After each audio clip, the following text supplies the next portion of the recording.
मीना के पति की नौकरी दूसरे शहर में लग गई थी। वैसे तो बहुत खुश थी क्योंकि पति को बड़ी कंपनी में नौकरी मिलने के साथ साथ बड़ा पद भी मिला था। बस दुख यही था कि वो अपनों से दूर जा रही थी। मीना लंबे समय से पति व बच्चों संग अपने मायके के शहर में रह रही थी। यहाँ भी उसके पति की नौकरी अच्छी चल रही थी। मीना बहुत खुश थी। जब चाहे अपनी मम्मी के घर चली जाती या फिर वो लोग उसके घर आ जाते। त्यौहार हो या कोई फैमिली फंक्शन, सब मिलकर मनाते, हंसते मुस्कुराते। कब 5 साल बीत गए पता ही नहीं चला। अब जाने की बारी आई तो मीना के बच्चे भी उदास हो गए। वो भी नाना नानी से काफ़ी घुल मिल गए थे।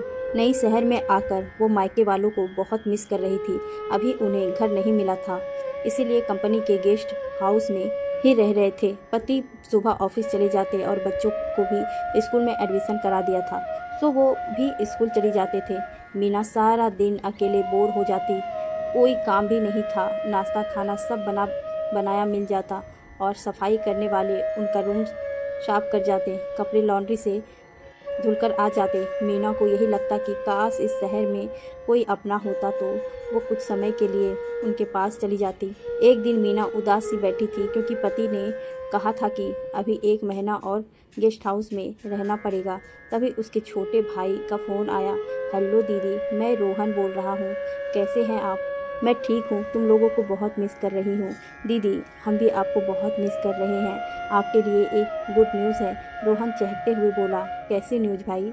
दीदी, मुझे किसी ने बताया कि कॉलेज में आपका जो बेस्ट फ्रेंड सुरेश था वो आजकल आपके ही शहर में है, बहुत बड़ा बिजनेसमैन बन गया है। मैंने उसका मोबाइल नंबर भी ले लिया है। सच? तू जल्दी से बता मुझे उसका नंबर, मैं आज ही उसे फ़ोन करूँगी। उसे मालूम पड़ेगा कि मैं यहाँ हूँ तो वो बहुत खुश होगा। मीना उत्साहित होकर बोली। मीना ने रोहन से सुरेश का मोबाइल नंबर ले लिया और उससे बात करने के बाद सुरेश को फ़ोन लगाया। हेलो, क्या है? मैं सुरेश जी से बात कर सकती हूँ? मैं सुरेश ही बोल रहा हूँ। आप कौन बोल रही हैं? सुरेश, मैं मीना बोल रही हूँ। अरे मीना, तुम इतने सालों बाद तुम्हारी आवाज़ सुन रहा हूँ, कैसी हो, कहाँ हो आजकल? सुरेश ने एक साथ प्रश्नों की झड़ी लगा दी। मैं तुम्हारा ही शहर में हूँ, मेरे हस्बैंड की यहाँ जॉब लग गई है। बड़ी मुश्किल से तुम्हारा नंबर मिला तो मैंने सोचा तुमसे बात करती हूँ। मीना, ये तुमने बहुत अच्छा किया। तुम लोग कहाँ हो, रुको हुए हो? मुझे पता बता दो, मैं तुम्हें मिलने आता हूँ। और हाँ, आज रात का डिनर तुम लोग हमारे साथ करना। मीना ने सुरेश को गेस्ट हाउस का पता बता दिया। सुरेश से बात करने के बाद मीना अतीत की यादों में खो गई। कॉलेज में मीना और सुरेश बेस्ट फ्रेंड हुआ करते थे। दोनों अपने नोट्स शेयर करते थे, एक दूसरे के घर आना जाना भी था। कॉलेज के बाद सुरेश ने अपना फैमिली बिजनेस ज्वाइन कर लिया और मीना की शादी हो गई। शादी के बाद मीना जब मायके आती तो सुरेश से मिलने उसके घर जरूर जाती थी। सुरेश भी उससे मिलने आता था। कुछ समय बाद सुरेश की शादी हो गई और वो दूसरे शहर में शिफ्ट हो गया। इधर मीना भी अपनी गृहस्थी में व्यस्त हो गई। लगभग 10 साल 15 साल हो गए थे मीना और सुरेश को मिले। आज इतने सालों बाद दोनों मिल रहे थे। शाम को मीना के पति ऑफिस से आए तो उससे सुरेश के बारे में बताया। वो भी बहुत खुश हुए कि इस शहर में कोई तो पहचान का मिला। सुरेश तय सुधा समय पर गेस्ट हाउस पहुंच गया। मीना और उसके पति से मिलकर वो बहुत खुश हुआ। फिर अपनी ही गाड़ी में उन्हें घर लेकर आया। सुरेश का आलीशान बंगला देखकर मीना दंग रह गई। आधुनिक सज्जा से सुसज्जित बंगला किसी महल से कम नहीं लग रहा था। सुरेश की पत्नी ने मीना के पति व बच्चों का अच्छे से स्वागत किया। सुरेश ने अपनी दोनों बेटियों से मीना का परिचय कराया। जहां मीना का परिवार सादगी से परिपूर्ण था, वह सुरेश की पत्नी व उसकी बेटियां पूरी तरह से आधुनिकता के रंग में ढली हुई थी। बातों ही बातों में सुरेश मीना से बोला, तुम रिया, सुरेश की पत्नी से फ्रेंडशिप कर लो, इसके साथ क्लब वगैरह चली जाया करो, तुम्हारा मन लग जाएगा। मीना कुछ बोली नहीं, बस मुस्कुरा कर रह गई। डिनर के बाद रिया ने मीना के बेटों को कीमती तोहफे दिए तो मीना को बड़ी शर्म महसूस हुई क्योंकि वो तो सिर्फ एक मिठाई का डब्बा लेकर आई थी। उसने रिया से कहा, आपने तो इतने कीमती तोहफे दे दिए, मैं तो बच्चों के लिए कुछ लेकर आई ही नहीं। अरे ऐसे भी कोई महंगे गिफ्ट नहीं है दीदी, आप इतना मत सोचो। रिया मीना से बोली। सब कुछ ठीक ही था पर घर आकर मीना को कहीं न कहीं ये महसूस हो रहा था कि ये दोस्ती का रिश्ता ज़्यादा दिन तक नहीं चल पाएगा। मीना अपने घर में शिफ्ट हो गई। उसने छोटी सी पूजा रखी थी तो सुरेश और रिया को भी बुलाया। पूजा के बाद रिया ने मीना को सोने के ईयरिंग गिफ्ट में दिए तो मीना आश्चर्य से बोली, ये किसी खुशी में दे रही हो तुम? दीदी, आप अपने नए घर में शिफ्ट हो रहे हो ना, इसीलिए। रिया मुस्कुराते हुए बोली, अरे ये कोई हमारा घर थोड़ी है, ये तो कंपनी वालों का घर है।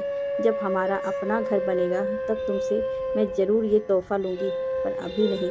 मीना ने रिया को समझाने की भरपूर कोशिश की पर वो नहीं मानी। मीना के पति ने भी इशारे से तोहफा लेने को मना किया। रिया और सुरेश ज़बरदस्ती तोहफा देकर चले गए। अब तो ये रोज़ की बात हो गया। रिया और सुरेश आए दिन त्यौहार या किसी फैमिली फंक्शन में मीना के घर आते तो कीमती तोहफे दे जाते। मीना को भी मजबूरन बदले में कीमती तोहफा देना पड़ते। वैसे भी मीना के पति की तनख्वाह अच्छी खासी थी, ईश्वर की कृपा थी, पर घर का बड़ा बेटा होने की वजह से परिवार की जिम्मेदारियां उनके ऊपर ही थी। मीना और उसके पति बड़े तरीके से गृहस्थी चलाते थे। बड़े पद पर होने के बावजूद भी उनका रहन सहन दिखावे से परे बिल्कुल सादगीपूर्वक था। आखिर थी तो नौकरी ही ना, कोई ऊपर की कमाई तो नहीं थी जो फालतू उड़ाते रहते। कीमती तोहफे की बात तक ही सहमत रहता तो ये रिश्ता निभाया जा सकता, पर हद तो तब हो गई जब रिया मीना को अपने साथ किट्टी पार्टियों में चलने के लिए बांधे करने लगा।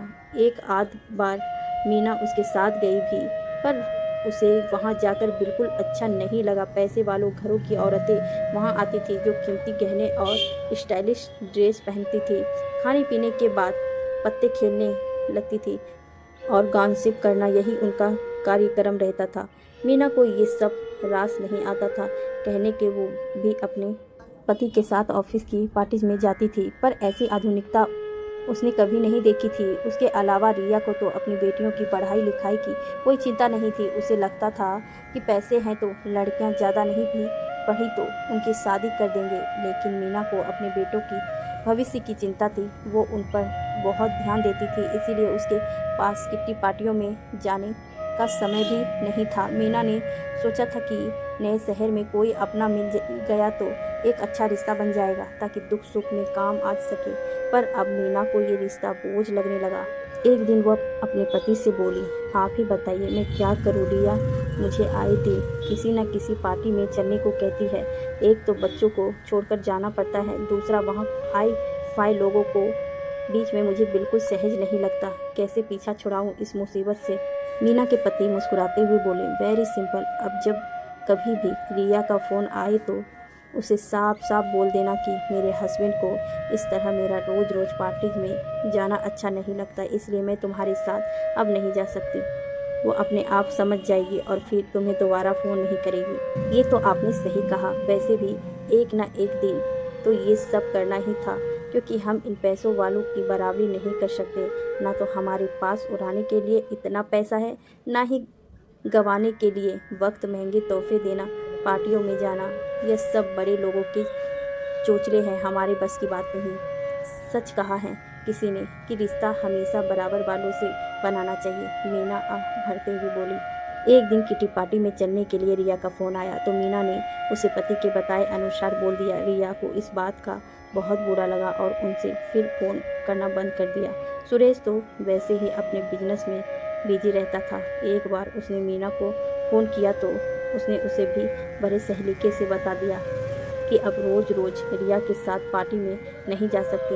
वो कुछ नहीं बोला, पर इसके बाद सुरेश और रिया का मीना के घर आना लगभग बंद हो गया। हालांकि एक बार मीना के मन में आया भी कि सुरेश और रिया क्या सोचेंगे उसके बारे में। वो कितने स्वार्थी हैं, अपने आप दोस्ती की शुरुआत की और अपने आप ही रिश्ता तोड़ दिया। पर वो क्या करती, इस दिखावे के रिश्ते को कैसे निभाती? फिर उसने यही सोचकर मन को तसल्ली दी कि जो होता है अच्छे के लिए ही होता है। मीना एक बार श्राप बोलकर बुरी जरूर बन गई, पर उसे दिखावे की ज़िंदगी से हमेशा के लिए निजात मिल गई। रिश्ता वही निभाता है जो बराबरी का होता है।